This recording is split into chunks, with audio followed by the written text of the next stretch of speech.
Hi students, today we're going to have a short talk about the art of public speaking, including classical rhetoric.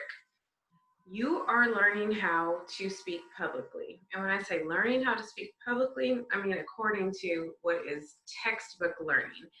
Because as we have learned earlier, this class is descriptive and not prescriptive. We're not telling you what to do, but rather describing things that you've already done and putting some academic language towards their understanding.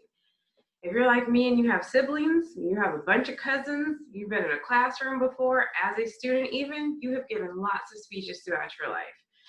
We don't know exactly what we're supposed to be doing here as humans, but one thing that we know that we're pretty good at is the concept of communication, that we're always talking, we're always asking questions, we are using our voices, we're using our nonverbal communication, we're using written language constantly to create and exchange meaning with other people and other entities. So think about the concept of even arguing at a billboard that you don't agree with, or fussing at yourself using your intrapersonal communication, meaning the voice in your head during traffic.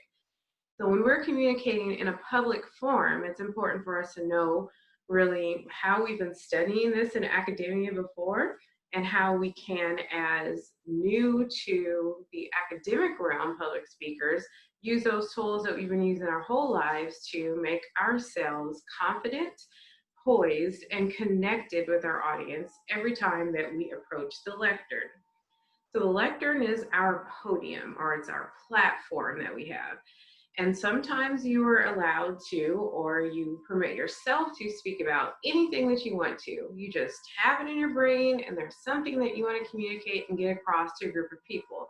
But oftentimes our schooling, our careers require us to speak about certain topics.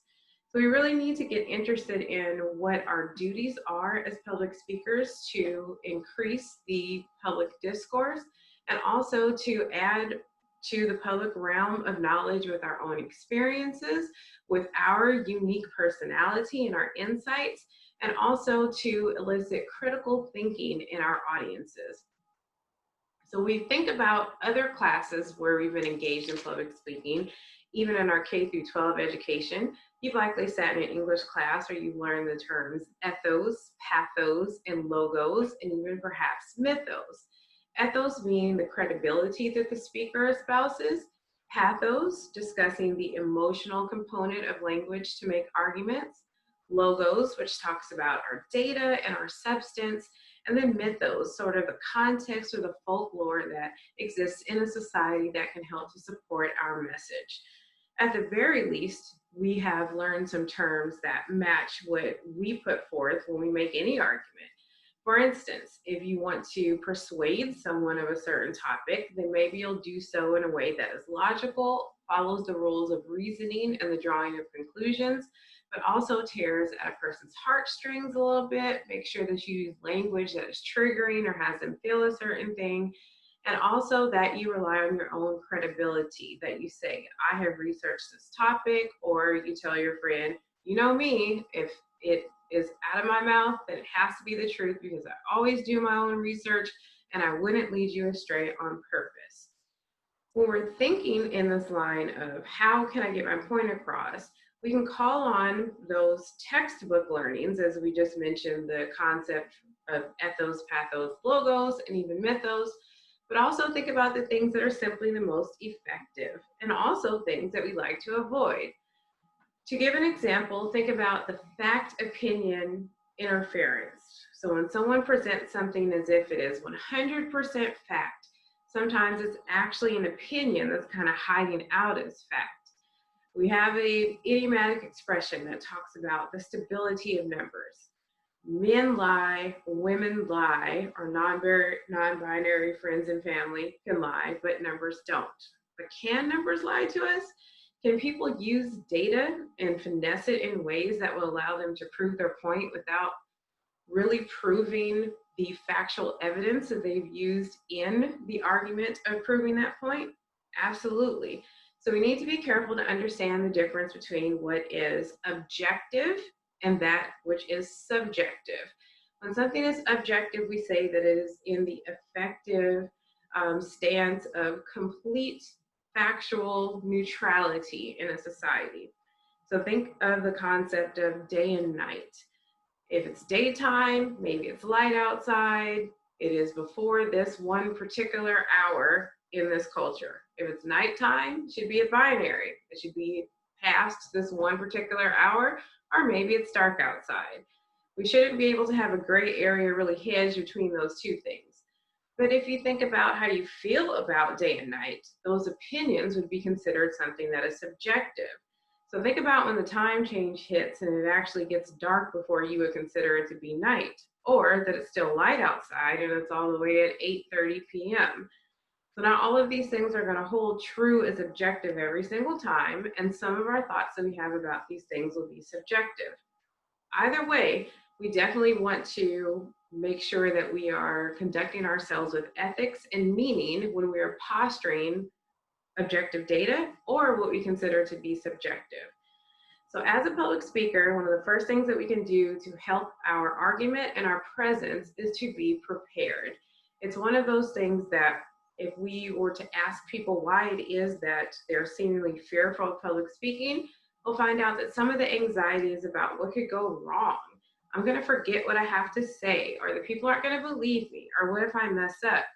But understand that the amount of times that we mess up every single day, that it doesn't go exactly right, and we still press on, learn something, and we do conduct ourselves with dignity and confidence, far outweigh the times that you have messed up accidentally and then the whole world has fallen apart.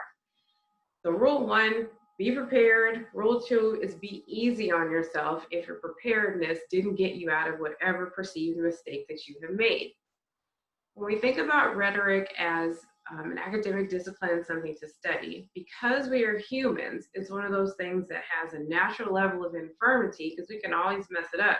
The longer that you talk, the more chance that you have to misspeak, say the wrong word, kind of get off track, and if you're like a professor, to ramble endlessly on a topic that you enjoy. And if you get nervous, then you might be the person that's going to make a very long pause or is going to backtrack or even accidentally contradict something that you said previously. We definitely want to think about a role in our brain that says to us that our audiences are a lot more forgiving than we probably anticipate. And if one of these things does happen to us, then we can always put something on top of it. You may have noticed in our lectures that I try my very best to work out of my habit of apologizing. I usually say, I'm sorry, I'm sorry, I'm sorry if I misspeak. And now I'm trying to be a little more proactive about it and say rather or excuse me, and then the word that I really wanted to say. We have to be forgiving to ourselves, but we don't have to expect the audience to forgive us because they don't really know what we were supposed to say anyway. It's much easier for us to just progress forward with the thing that we were trying to say rather than to belabor the point of this humongous mistake that we made that the audience probably didn't pick up on or consider that it's that much of a mess as we thought that it was. So think about the concept of yourself as the professor. When you are giving a public speech, whether it is 3 to 5 minutes or you're giving an enormous lecture at 25 minutes to an hour, it is your duty, it's your job to impart the knowledge that you have to this group of people that you're addressing. If you know that you have to give it to them and you know that they need it, if that's the perception that you come in there with, then hopefully it'll be easier for you to operationalize a plan to do this. So what we talked about earlier concerning preparedness, making an outline, detailing exactly what it is that you'd like to say, the way that you would like to say it, and also making certain to rehearse that thing. So you will anticipate if it's kind of going off track or you're rambling, and you can get yourself back to where you need to be. That is a good description of what we call extemporaneous speech. And when speech is extemporaneous, we have the premise that we know that we have something to say, that we are going to address this audience and we know even what we're going to say. But we also allow for the fluidity of audience interaction to kind of laugh a little bit if it's a topic that warrants it, to ad lib or to throw something else in there if you feel the energy of the speech and the energy of the audience are combined to give that availability. So if it's one of those speeches that's very somber, very stoic, you must hit every single point exactly at this time and get out. If it's very sterile and it's for a grade, for instance, such as if you're in a speech class, then maybe you want to have a little more rigidity in your planning of your outline. But let's say that you're giving a toast at a wedding, or you're giving a speech to your cousin at her quince, or anything that you can think of that has more of a loose premise. You can still have an outline, you can think of what it is that you would like to say, but you also allow yourself a little bit of grace, meaning a little room to wiggle a bit into what you said you're going to say and what you feel like the situation in the real-time context requires. When we think about giving public speeches, we're really giving at least two at the same time. There's a speech that you give yourself that lets you know about how much time you're taking, how comfortable you are. Maybe you're even listening to the audience's responses, or you're looking to see if they're nodding their heads, being supportive, if they're even paying attention. So your intrapersonal communication, the voice in your head is telling you to really see the scene and what's happening. And then the speech that you're delivering to the audience that is vocalized and verbalized is a bit more organized and more urgent as well. When we apply urgency, we have to keep the task and thusly our duty at the forefront. We say, this is information, this is data that I must get to the audience, and the application of how I get it to the audience hopefully isn't as important as the content itself. Meaning, if you should misspeak, if you say the wrong word, if you get kind of out of order a little bit, it's going to be okay. Everyone is going to be fine. You can get yourself back on track. The content is what is of preeminent importance, meaning what is said rather than how it is said. Now, when we're in a unit on interpersonal communication, that prefix INTER, when we're in a dyad, meaning a two-person unit, face-to-face communication that's designed to have more of a real-time interaction, the sender says something and then the receiver becomes a sender, sender, receiver. Then we have more of we have to play it by ear, see how it's going. But when it's planned for there to be one sender as a public speaker and lots of receivers at a time, then we are definitely in I have to make this declaration, I've got to get this out, how am I going to make myself the most comfortable and confident in order to do this? So you're not really going to get all the nuances the same way if you're in an interpersonal communication aspect. When you're talking one-on-one with a person, you can look at their facial expressions, you can see if they're kind of wringing their hands, if they're rocking a little bit, if they're messing with their phones. Those are things that you can pick up upon and figure out if you need to change your methodology. But let's say that you're in a room full of 25 people or 2,500 people, and you're one person standing at the lectern talking to this mass of an audience. You're not going to be able to pick up on everyone's flavor. You're not going to be able to know even what half of your audience is thinking at that time, or be able to adjust to it. So your very best bet is to be as prepared as possible for those eventualities. Let's say that you like to infuse humor in what it is that you're discussing, and you tell a joke and it doesn't land the way that you wanted it to. So let's say that no one laughs, or even worse, they're offended by what it is that you said.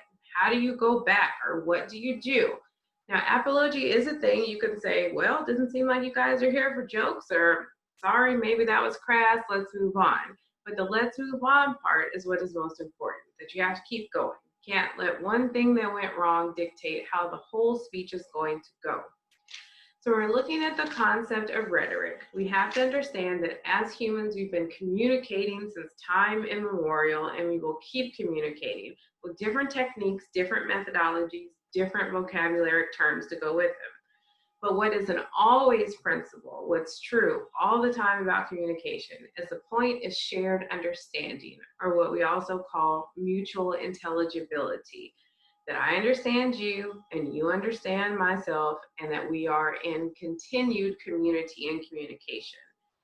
We have a hope for the future and a hope for humanity, and that means that we'll have another time, another day, another segment of life to be able to express ourselves differently. So one mistake doesn't mean that the world's going to fall apart.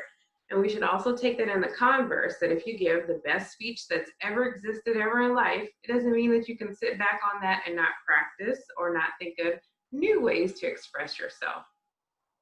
When we looked at our crash course PowerPoint, for example, we learned about our 5 principles of communication. We learned it's transactional, it's complex, it is unavoidable, continuous, and communication skills, of course, can always be learned and improved upon. When we think about the complexity of communication, complexity of communication, we have to understand that our audience is going to attribute things to us that we haven't even thought about, that we may not even intend, because not all communication is intentional. Sometimes what you're wearing, the sound of your voice, your hairstyle, your background, all of those things are communicating items to the audience. And since we have an audience that's full of multiple people, we can have all sorts of people thinking different things about the same thing that you have going on. So let's say that this one word that you've said has been a trigger. And remember, we defined a trigger as a word that will incite an emotion in an audience member. And one person is triggered positively in the audience, and another person is triggered negatively. You can't control for all of that, and you probably can't assuage both persons that have feelings about this thing. But what you can do is be genuine, you can be authentic to yourself, and you can be respectful of your audience by making certain that you're not wasting their time, that you were prepared, that you selected a topic that fulfills both your personal satisfaction and also fulfills what we discussed earlier, that duty to increase the information that's in the public domain. In the speech community, we have an idiomatic expression that's called preaching to the choir, meaning that you're giving a speech to a group of people that very likely already agree with what it is that you have to say, and or they already know the things that you know when you constructed this speech. So really, what's the point of giving a speech to a classroom of adults about how to tie one's shoes if we assume that everyone in there already knows how to tie their shoes? They know how to tie them, duh. So is this a speech that you're giving because you just really like shoes, because you like procedures, because this is a hobby of yours? What new spin can you put on this topic if you consider that it's already well known or even overplayed? So we want to think in topic selection about how we can help our audience. So what is it that we can say to them or bring to them that will enhance their human experience? Also, at the same time, while we're being confident, safe with ourselves and our own psychological comfortability, and that we meet the test of public information, meaning that we're not providing anything false. So when we look at our textbook and we look at the ethics of public speaking, we really want to have some introspection and think about ourselves and if we are okay with telling a lie to get our point across. There's some people that are born liars, and there's some people that lie for a living. And let me tell you, it's not fun. Let's say that you have one of those jobs that you have to constantly say that you're sorry for in a customer service premise. I'm sorry, can you please hold? I'm so sorry that happened. Let's see what we can do. I'm sorry. You're not really sorry. It's just a script that you have to give. Or maybe, unfortunately, you are sorry because you're in a job that requires a level of deception. Whenever you get a chance to speak the truth, I encourage you to do so. And if it's not going to negatively impact someone's safety or your own livelihood, please do. Try to give us the truth, the whole truth, and nothing but the truth as much as possible. But at the very least, we have to have psychological self-awareness if what we're saying is something that is not true, on point, or is deceptive. So let's go back to that customer service job that we have where we have to be sorry all of the time. Now, if you're really sorry that that customer went through that and you say, I apologize, that's completely and totally fine. And that's great that those two things sync up.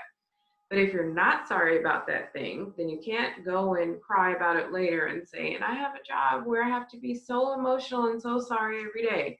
You're not really sorry. You just have to say that you're sorry. So think about saying what you have to say to elicit the result or the outcome that you want. This is not your professor saying to be a master manipulator of language, that you have to tell lies all the time, or that you're that special character in the novel that has to only tell the truth all the time.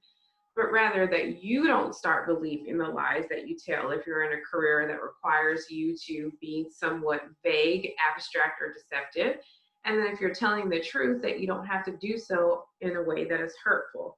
Sometimes we'll fall into that trap. Maybe you've heard someone describe another person as blunt. You say, this person just tells it how it is. It may sound like she's mean or she's crass, but she's just honest all the time. You can be honest without being mean. You can be honest without being brutal.